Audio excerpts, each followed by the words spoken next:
Okay, God bless everybody. So glad you're all here on this Thursday, July 11th, 2024.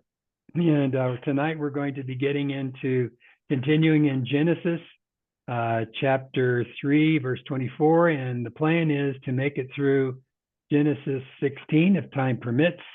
We're going to learn about cherubim, angels. Those are always interesting, I think. And we're going to study those a little bit.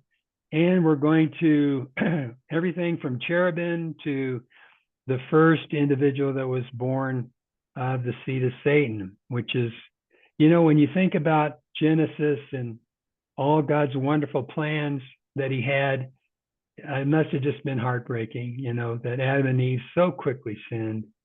And then the things that happened to their offspring so quickly. But we'll get into that. And so we're going to start out in Genesis chapter 3, 34. This will be a great evening and lots of good stuff here.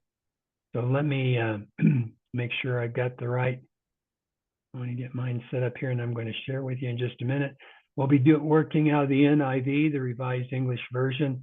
A lot of the things that I teach on all these weeks, I use the REV commentary as a resource for the teaching, and as well as I'll use some of the people like quotes from E.W. Bullinger, some of his work. And there is a wide variety of things on the internet that are reliable that can go into some of these teachings. So I am not what you'd call a researcher, but I do know how to study and put things together, and I'm happy to do that. That's my privilege. I guess I don't know exactly what the definition of a researcher is, but I don't know Greek and all that stuff. But anyhow, let's get into it. Genesis chapter 3, and in verse 24 is where we left off 2 weeks ago. I hope everybody had a great 4th of July. We had a good one here with lots of fireworks. I think my son set off 3 or 4 rolls of fireworks, each having 2,500 firecrackers each. It's amazing. He could get through those in like 2 minutes. So it was a real crowd pleaser. We had a lot of fun, had some barbecued ribs, all the good stuff. Okay, now we're looking in to Genesis chapter 3. We finished up with verse 23 last week. And so this is when God sent them out of the Garden of Eden to till the ground from which he was taken. And we know that humans, we're all made of dust. We're dust and ashes. And in verse 24, it says that, so he drove out the man, and east of the Garden of Eden, he stationed the cherubim and a flaming sword. Let me move a flaming sword that was turning in every direction to guard the way of the tree of life. Okay, so now we had cherubim enter the scene for the first time in the Bible. Now, cherubim is a plural form of cherub. So if you're talking about one of these guys, you call them a cherub. Cherubim is at least 2. So we know there's at least 2. And we know they have a flaming sword. So let's look into that.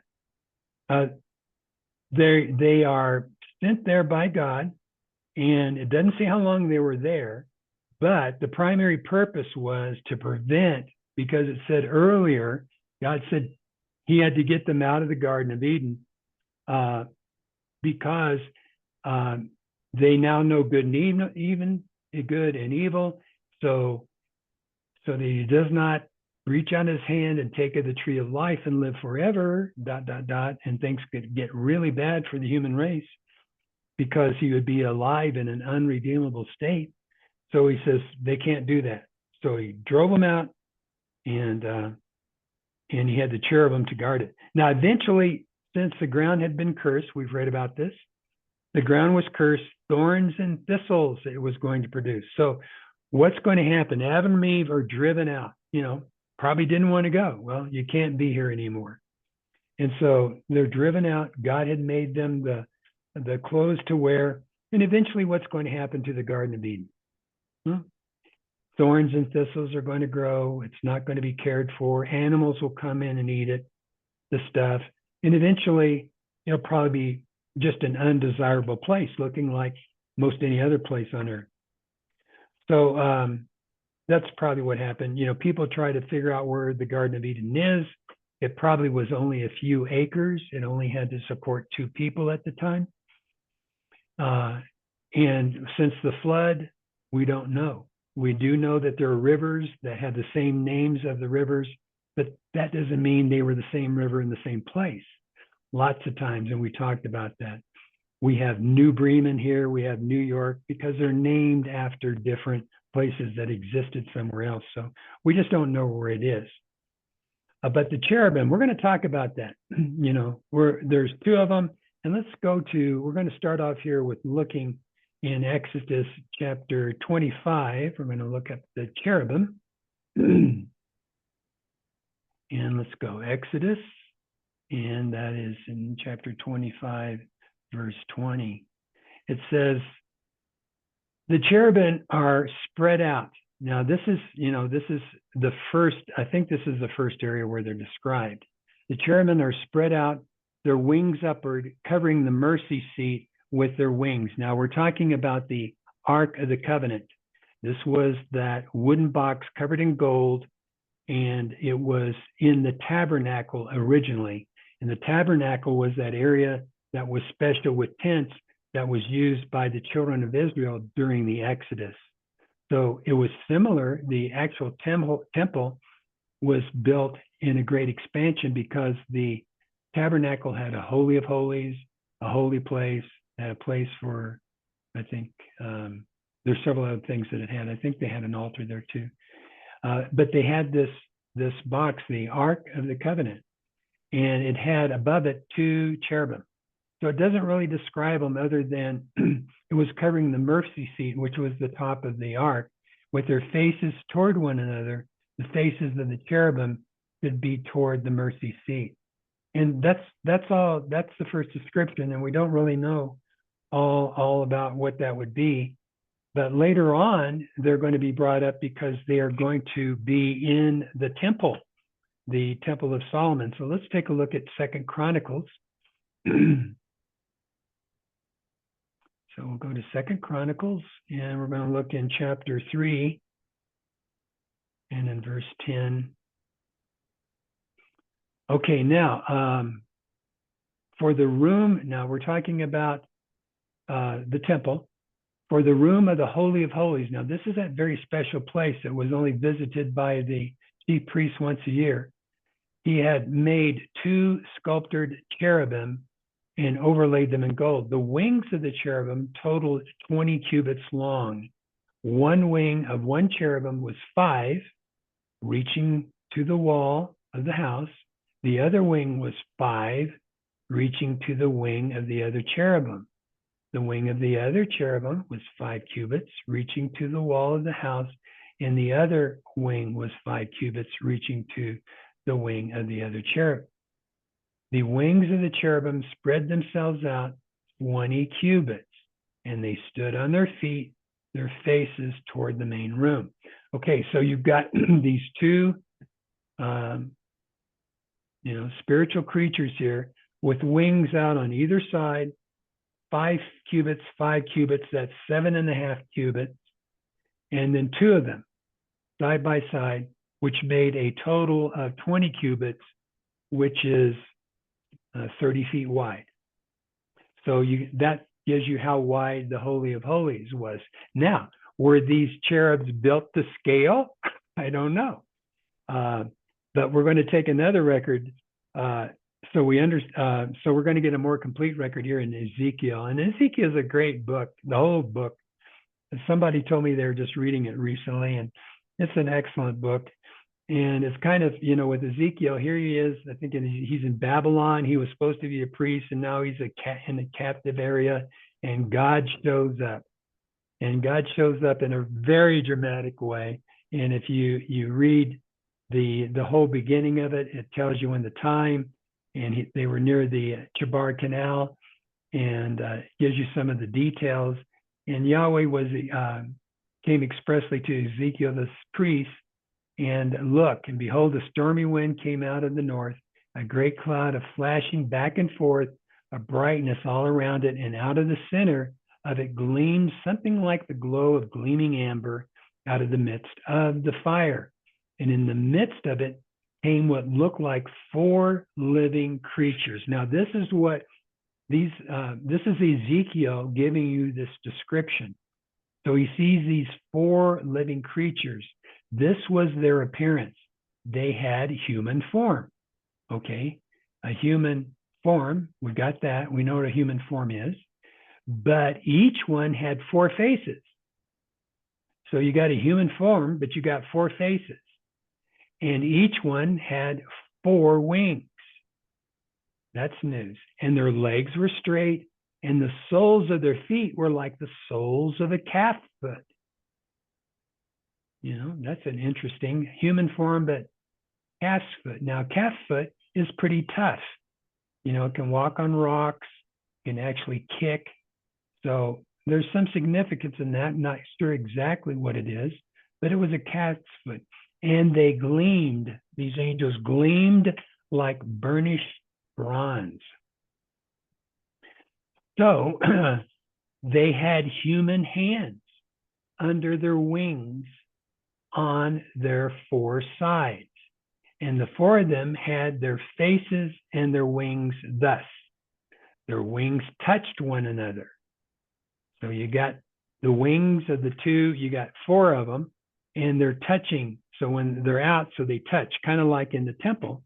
They did not turn when they moved. So these cherubim look straight forward. And as for the form of their faces, they had the face of a man in the front. And the 4 of them had the face of a lion on the right side. And the 4th had the face of an ox on the left side. And the 4th had the face of an eagle. So that would have been the back side. So this head had 4 faces, 1 face facing all 4 directions. So you couldn't sneak up on these guys. You know, that you couldn't come up from behind. Oh, the eagle got me, or the ox got me, or the lion got me, or the guy got me. They'll see you. And so, you know, it's kind of interesting. A lion is like the king of beasts. That's kind of the strongest, you know, in the wild. And then you got the ox. That's pretty much the strongest work animal. And then you got the eagle, which is very graceful, very powerful bird. And then, of course, you got the human. Such were their faces. Their wings were spread out upward. Each creature had 2 wings that touched the wing of another, and 2 wings covering their body. So that's always interesting. God has a certain modesty. You see him always dressed properly. You see the angels dressed properly. Jesus, when he comes back, dressed properly. White linen clothes, gold sashes. When Daniel saw the big angel all decked out in stones and different types of shields and stuff, God puts a lot of stuff into proper clothing, it seems, and modesty. Even in the book of Revelation, when Babylon, who's portrayed as a woman, has to be put in this restricted area, he has 2 female angels do it. The only time in the Bible that I know of where female angels are talked about, and they're dealing with a female. I find that his protocols and his properness are very interesting. Good example for us to follow. Each creature moved straight forward wherever the spirit, that would have God, wanted to go. They did not turn, they went. Now, this is actually, you know, the idea is not to teach about this, but this is God on his chariot throne. Later on, God is going to be described what he looks like. We're going to get the color. We're going to get all the different things that you can look up at another time. But we get the idea that these cherubs are big deals. And it's kind of interesting. They're also like bodyguards. These are tough guys. So when we go back to the Garden of Eden, these human hands could wield a weapon, because we just read they had a sword. Well, now we know how they can hold a sword. And so these would have been formidable creatures. You wouldn't mess with them. If they didn't want you in the garden, you weren't getting in the garden. And if you wanted to get to God, you weren't getting to God. And so it's kind of interesting that when God came to earth, he actually had these 4 powerful angel beings. God doesn't need them. We know this stuff. God can do everything by himself. He doesn't need divine counsel. He doesn't need any help. But that's no fun. And he loves to get people involved. He likes to, he's always, Jesus Christ now has all authority in heavens and earth. Adam and Eve, you're going to rule the world, before they fell. We are going to be given kingdoms and stuff in the millennial kingdom. He's got a council there that help him with Adam and Eve's creation. So he loves intimacy, he loves interaction, and he's got these 4 huge creatures, which are cherubim, which nobody's going to sneak up on God because they're looking all 4 directions all the time. So that's kind of my 2 cents. I look at them as kind of bodyguards, plus they drive his chariot at his commands. So let's go back to Genesis. We're going to go back to Genesis 4, and now we're going to start with we've finished with 3, we're into 4. Okay. Now, Cain murders Abel. This is Genesis 4, verses 1. Now, the man, who was Adam, knew his wife. And we're all Bible guys. We know what know mean, that Joseph didn't know Mary until after Jesus was born. So there's lots of records. And that just means knowing him on an intimate sexual basis. And she conceived. So that was the result. And gave birth to Cain. And she said, I've gotten a man with Yahweh's help. And she knew that God was involved with this because she had been commanded, she was told that she would bear children. And so this was the very first child. It doesn't mention Adam's involvement in this, but of course it would be obvious. He gave birth to and then she gave birth to another, his brother Abel. And so we've got these 2 men now that have been born, or boys. They're babies. We don't know how far apart they were in age. They lived so long back then, it really wouldn't matter too much, because it took a long time to get old back then. Adam lived to be over 900 years. And so he gave birth to his brother. So we got Cain, who is the first son, and we got Abel, who is the second. Now, Abel was a shepherd of flocks. He had flocks. Now, in biblical times, flocks could be, or normally deal with sheep or goats or a mix. So we don't know, but he had flocks. So mostly were sheep and goats or a mix of that. And Cain, Abel was a shepherd, but Cain was a worker of the ground. And that was great. He was a farmer. He farmed the ground. Grain is a big part of the staple of people's lives back then. You've heard about all the grains that they ate. We've got wheat, barley, other types of things. And so now this is interesting, this next phrase here that we're going to unpack a little bit. Abel, let's see, at the end of the appointed days. Well, that's curious. What days? Well, apparently there were days appointed for people to bring their offerings. So it seems very likely that there was a particular time when offerings were given to Yahweh. We don't know a lot about that, but it's abundantly clear that they knew what they were doing. And it could have been that this wasn't the first time. There's no indication that this is the first time they did this. But Cain brought an offering to Yahweh from the fruit of the ground, and that would be produce. It could be grains, it could have been wheat, it could have been any kind of produce. And that would have been perfectly accepted. Abel also brought some from the firstborn of his flock. So he's using the young firstborn, even their fat portion. So it kind of indicates that Abel put some thought. He wanted this to be special. It was the young in the firstborns of the flock and the fat ones. And, if you've ever lived on the farm, the most desirable animals are the fat ones. If you have a deer, you want it to be fat. That'll produce really good meat. If you have a lamb, you want them to have fat. You don't want them to be skinny and tough. The meat's not as good. So we see that this is a particular, and this also be the appointed days also it's not just days, but it could have been, I already brought this up, it could have been different times. So anyhow, what had happened, and this may have led to Cain coming defiant, because later on, you're going to see Cain's going to be kind of upset about stuff. And let's take a look at Malachi. This is not the first time. I mean, this was probably the first time, but we're going to look into Malachi. Malachi chapter 1, verse 13.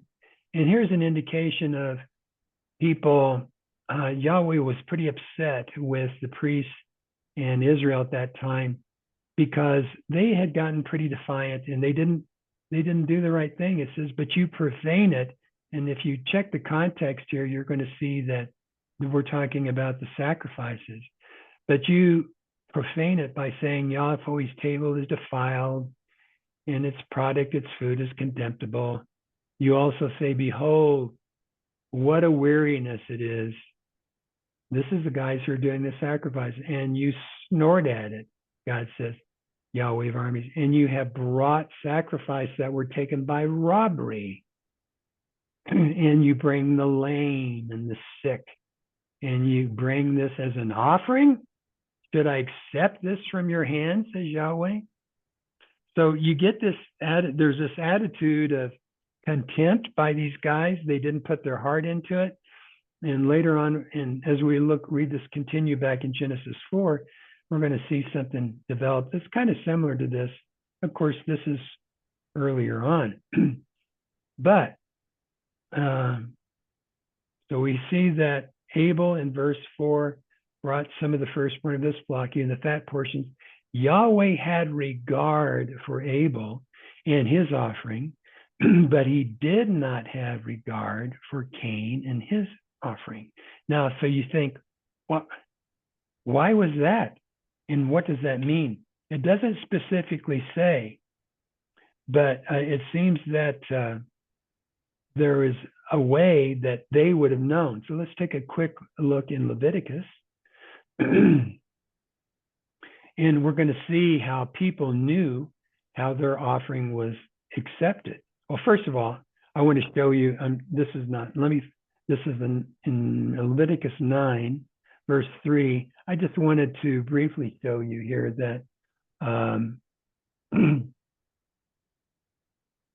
let's see here. You are to speak to the children of Israel, saying, take a male goat for a sin offering, and a calf and a lamb, both a year old without blemish, for a burnt offering. See, that was contrary to what they were doing in Malachi. And a bull ram for a peace offering to sacrifice before Yahweh, and a grain offering mixed with oil, for today Yahweh appears to you. So grain offerings were acceptable. No problem with grain offerings. So that's just kind of verifies that. And then some people have said that, you'll hear in commentary that the reason why God didn't want it was because it was grain, and that's not the case. Grain was acceptable. Now back to Genesis here. All right, so how do we know what was going on? So we're going to go back to Leviticus 9 and in verse 24. And we're trying to figure out how would he have shown that one was acceptable and one wasn't.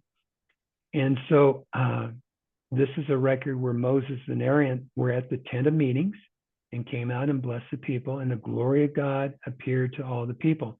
The glory of God is normally just an extremely bright light. Then fire came out from before Yahweh and consumed the burnt offering and the fat upon the altar. Now, God brings up fat often in these these sacrifices. And when all the people saw it, they shouted and fell on their faces. So God showed that this offering was acceptable because he did that with fire. Let's take another record. I'm sure you people are very familiar with Judges here, and you know about Gideon. I'm sorry, Elijah. So that was Elijah. Now, let's take a look. Oops. Let's take a look at Judges. You all know pretty well by heart about how Elijah and the prophets of Baal, and there was all that all day long. You know, there was the prophets of Baal are jumping around trying to get their sacrifice to burn, and there no fire came from their Baal. And finally, Elijah made a very simple, beautiful prayer, and fire came from heaven. And that's how everybody knew the Lord was God. They shouted after that. And then in Judges chapter 6, verse 21, the same thing was similar to with Gideon, only this was an angel of Yahweh stretched out the end of the staff that was in his hand and touched the meat and the unleavened bread. Here we have a grain or bread offering, and fire went out of the rock and consumed the meat and the unleavened bread, and the angel departed out of their sight. So let's go back to Genesis chapter 4. So probably that's how they knew. God didn't respond and burn up Cain's, but probably did Abel. That's what we're thinking. Now, this did not set well with Cain. And so Cain was very angry. He became angry. His particular offering wasn't accepted, and the expression of his face fell. And it fell means he looked down. He was downtrodden. He was discouraged. And God says to him, if you do what is good, will you not be accepted? That was the response. So this is a response to a man who's looking down, the expression of his face is fallen. And God says, who knows what's good and evil, what's right and wrong. He sets that and makes that very clear. Humans, we're fallen creatures, not righteous like God, basically selfish in many ways. And we know that from our history with all the wars, it proves it over and over. And we know that our lives are short, but God is righteous. He knows what is good. And it's his standards that are important. Those who are righteous are going to be given everlasting life. And we are declared righteous because of our belief in Jesus Christ. And other people in the Old Testament were made righteous because of their trust and doing the best they could with the commandments. So if a person does well, if a person does not do well, they will fall. And so God gives them this opportunity to do good. And that's the same way today. God is always giving choices to us, what we want to do. Let's take a look at Deuteronomy. And he makes it very clear how important these choices are in Deuteronomy 30 and in verse 19. Today I call heaven and earth to be witnesses against you, that I have set before you life and death, the blessing and the curse. Therefore choose life so you will live, you and your seed. By loving Yahweh your God, by obeying his voice, and by holding fast to him, for he is your life and the length of your days, so that you may live in the land that Yahweh swore he would give to our fathers, to Abraham, Isaac, and Jacob. So God gave people then choices, he gives them now. He sets before us life and death. And this is what he's doing with Cain. If you do good, will you not be accepted? Everybody has that possibility. But if you do not do what is good, sin crouches at the door. This is very interesting. This is giving, personification. It's making sin look like an animal or maybe a demon. So if you do not do good, sin crouches at the door. That's still true today. Its desire is for you, but you are to rule over it. You know, so that being accepted, God is saying, if you're accepted by God, you're forgiven. But this sin crouches at the door is very interesting because, this brings up. I'm going to read to you a quote by Everett Fox on the same verse that I think adds some depth to it here. If you intend good, bear it aloft. But if you do not intend good, at the entrance is sin, a crouching demon toward you, his lust, but you can rule over him. This is pretty interesting. We can take this, we can expand upon this because all of us, it's really important. And this brings up things that I brought up not too long ago. It's important to cleanse our homes, to go through our houses, to make sure that our houses are sweet. We pray for our houses. We ask for God's protection around our houses, that no demonic influences come into our houses. And we need to be aware of things that may be not good. Here in the Southwest, where I live, you are in different parts of the country, but I'm sure probably Brad and Jim know what dream catchers are. And people around Native American Indians, it's their kind of a circle, and they have this kind of web made with sinew, and you're to place it over your bed, and you do this, your baby beds, your beds, and these are supposed to catch the bad dreams, so you never have any bad dreams. So my wife and I got rid of all those things when we learned that this is just an open door, because whenever you give power to something other than God, you're moving into having another God before the true God. And, people can do this with all kinds of things, a rabbit's foot, sometimes different images. And some of these things are actually very, very demonic, and other things not so much. But it's smart to go through your house and see if there's anything that's not good, that kind of is opening the door, because sin crouches at the door. Now we can pray, and that does a great job, but he's out there. So we do everything we can to keep our homes sweet and keep them wonderful. And so God warned Cain, sin's crouching at the door, but you can rule over it. Well, we go from verse 7 to 8. We don't know how much time, a lot of times we've read, like in Genesis 1:1-2. We know sometimes time is involved and it's not stated, but there could have been a time, a good part of time, and maybe it wasn't too long of a time, but nevertheless, God just warned him about this, but nevertheless, Cain said to Abel, his brother, let's go out in the field. So instead of Cain doing what was good so that he could be accepted and forgiven, he decided to not do what was good. And the sin that crouched in this door definitely got involved in him. His desire is for you, but you're to rule over it. Cain decided not to. So he goes to get his brother, and he says, let's go out into the field. Now, this is very interesting, too, when you think about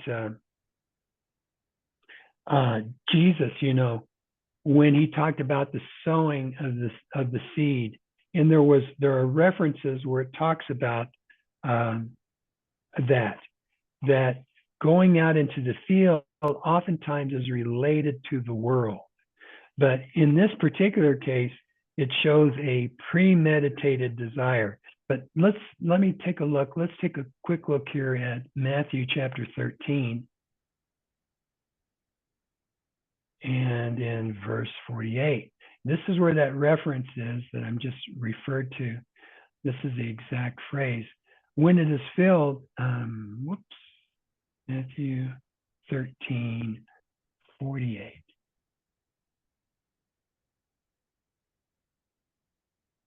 Okay. All right. So I got the wrong verse. So, but you, that's not the right verse. But you guys are Bible folks. You know when it talked about how certain seed fell in different places, and that was the field was designated as being out in the world. That's where the adversary works, and that's where Abel was murdered. So we'll go back to Genesis chapter 4. Let us go out into the field, and that's where. And when they were in the field, Cain rose up against his brother and killed him. Now, another thing, that's also getting him away from the family. So this was premeditated. He rose up against his brother, took him out of the field, and killed him.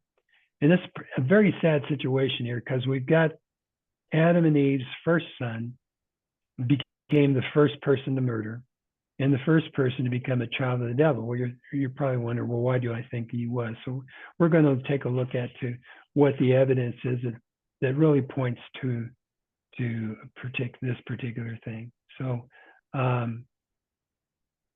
in John 8:34, we're going to see the characteristics of murder. First of all, murder is a pretty heavy duty deal. And in John, let's go into the New Testament in John chapter 8, verse 37.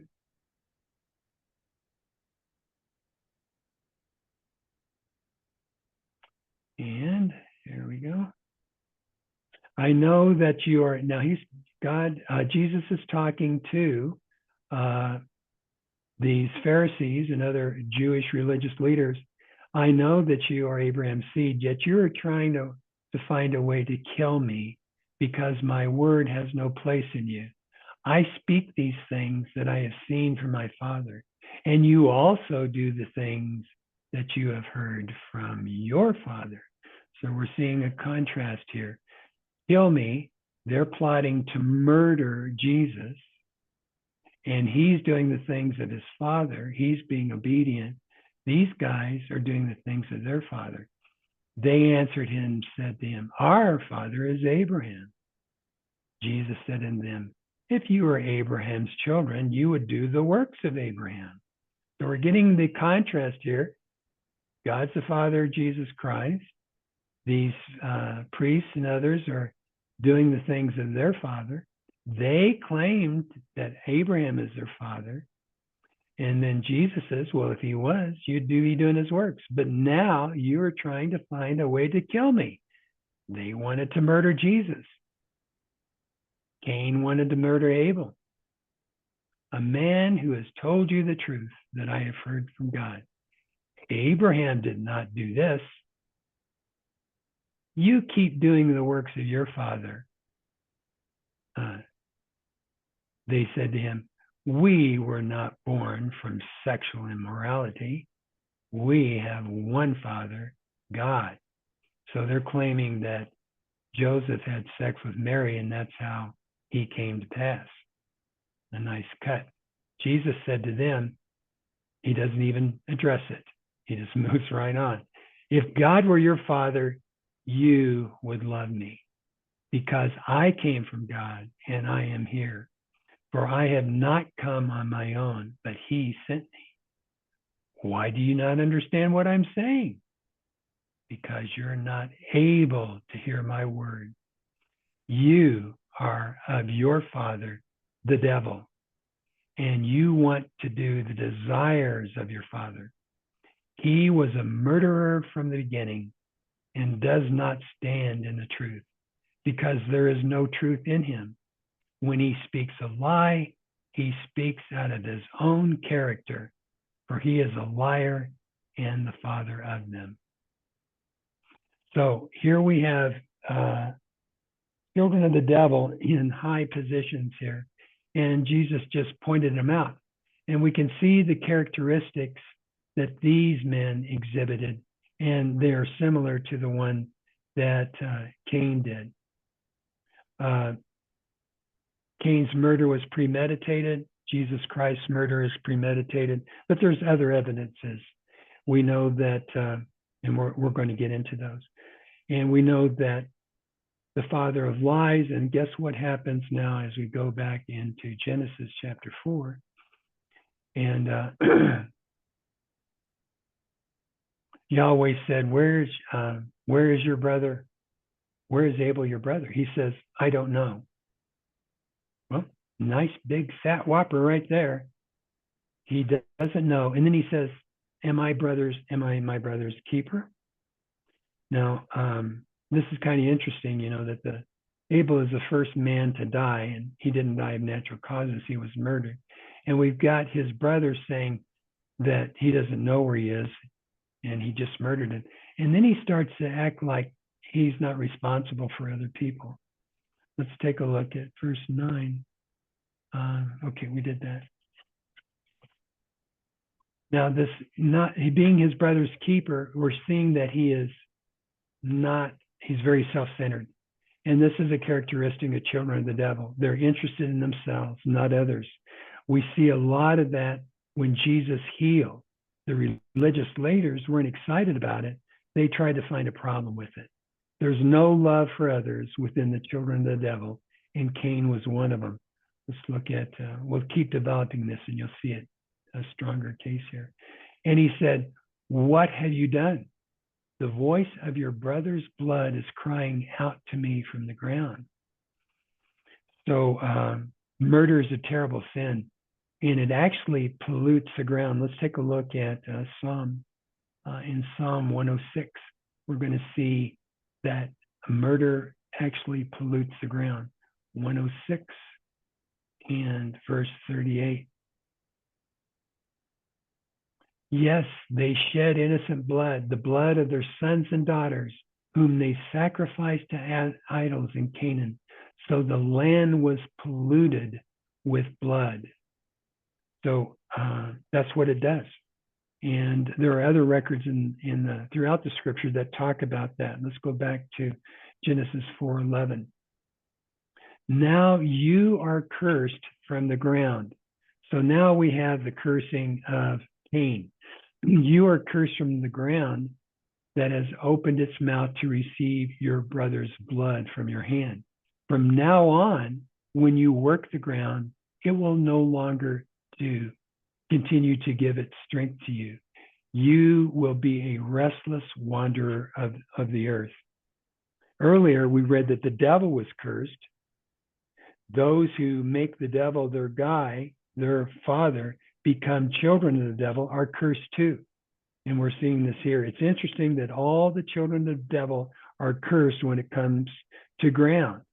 Now, in verse 12, it won't produce anything. Cain said to Yahweh, my sin is too great to be forgiven.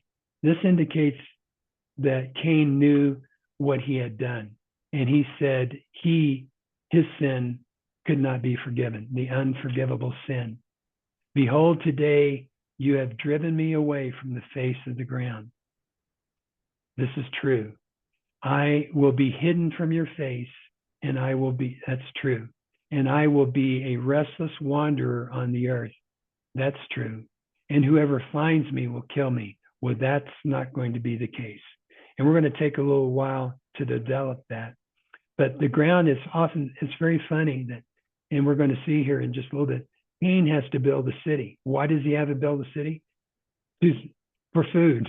He can't get any food from the ground. The ground's cursed, he's cursed. And so he actually builds a city, so there'll be godly people there that can bring some food so he can actually live, because God just told him that he wouldn't. So he did that to survive. He needed godly people to work the soil and produce the crops. I think that's very interesting in how cities first got started. Nimrod was another city builder, and we know about Nimrod, Nephilim. He was the mighty hunter against God, whose name means rebel, and we're going to get into him later. And children of the devil wander, and he just talked about that. I will be driven from your face, hidden from your face, and I will be a restless wanderer. And that's a characteristic of children that are born in the seed of Satan. They wander. They're never satisfied. They keep moving around. Let's take a look, and this will be a good record of this is in Proverbs chapter 4. Proverbs chapter 4. Proverbs chapter 4, and we're going to read starting in verse 14. Do not enter the path of the wicked, and do not proceed on the road of the evil ones. Disregard it. Do not pass it. Turn away from it and pass on by. For they, who? The wicked, they cannot sleep unless they do evil. And their sleep is stolen unless they cause another to stumble. They eat the bread of wickedness and they drink the wine of violence. So here we have this, they move on. They keep traveling and they can't sleep unless they do evil. Let's go back to Genesis chapter 4 and verse 12. So we just finished that. From now on, when you work the ground, it no longer will give you strength. You will be a restless wanderer on the earth. Cain said to Yahweh, my sin is too great to be forgiven. He had realized he had committed an unforgivable sin. He had turned toward adversary. Behold, today you have driven me away, which I've read these things. The face of the ground, you will be hidden from your face. I will be a restless wanderer on the earth, and whoever finds me will kill me. Well, Yahweh said to him, not so. If anyone kills Cain, he will be avenged 7 times. Now, the Bible doesn't elaborate what this avengement is. So Yahweh appointed a sign for Cain, lest anyone finding him should strike him down. Now, this is a very interesting topic here. It doesn't say he put a mark on him, a tattoo on him. He appointed a sign. What the sign was, we don't know. Lest anyone finding him should strike him down. So God did something to protect him from being killed. Now, because we know that Cain, we know that this. We're going to develop this a little bit. Cain would have continued to do evil. That's just the nature of someone that's a child of the devil. He would have caused problems. He would have wandered in different places, and then he would have killed people. And eventually, people would have probably had to kill him just because they'd murdered people and killed people. And eventually, that have to be done. But it's kind of interesting, too. When you think about, this is a concept that I'd like for you to kind of consider. Why did God do that? Why did God do something, appoint the sign so anyone finding him would be killed, so he wouldn't be killed? You know, and that's a good question that I hear from occasionally is, why didn't God kill the devil right after he first sinned? Why didn't God kill the bad angels when they tried to overthrow him? And I think these are good questions.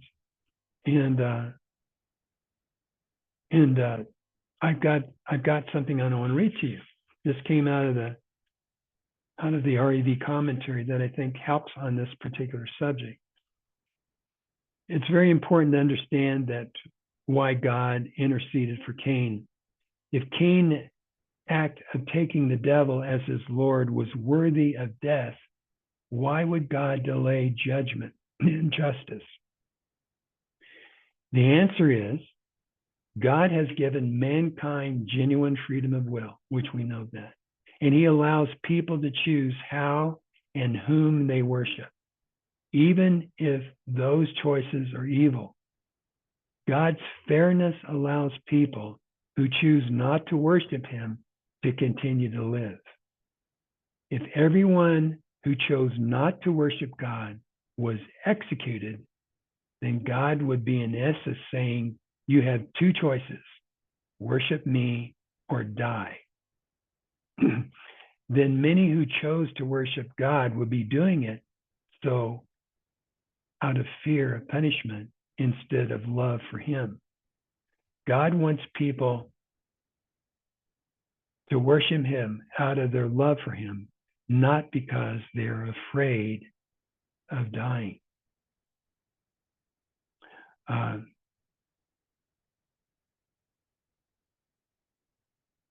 So God is love, and love is righteous and just. So he allows people to turn away from him, even if doing so, they support his archenemy. Of course, there will be a day of judgment when everyone will be rewarded or punished for what they have done. But the wicked are so arrogant they are content to remain wicked, denying their wickedness and or denying their judgment. I think that's a really good way to look at it. I thought about that not only in this situation, but when you think about when the adversary verse came on the scene and God could have just killed them. What would that have done to the rest of the angels who witnessed that? They would have thought, well, I better obey or I'm going to die.